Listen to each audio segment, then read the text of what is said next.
Hello friends, నేను మీ అనిల్ కుమార్. రేపటి నుంచి ఏపీ టెట్ పరీక్షలు ప్రారంభమవుతున్నాయి.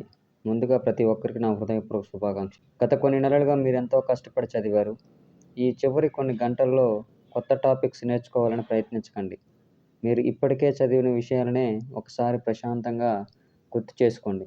ఈరోజు రాత్రి కొత్త టాపిక్ మొదలు పెట్టకండి.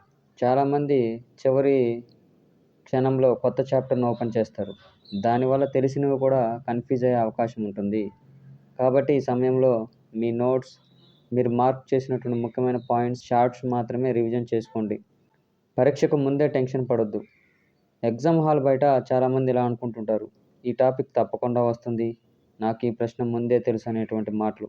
అలాంటి మాటలు విని మీ కాన్ఫిడెన్స్‌ను తగ్గించుకోవద్దు. మీ ప్రిపరేషన్ మీద నమ్మకం పెట్టుకోండి. ప్రశ్నను పూర్తిగా చదవండి.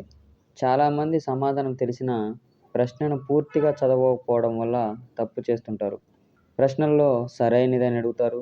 కొన్ని సందర్భాల్లో సరికానిది, కొన్ని సందర్భాల్లో కాదు, మాత్రమే అనేటువంటి పదాలను ప్రత్యేకంగా గమనించాలి మనం.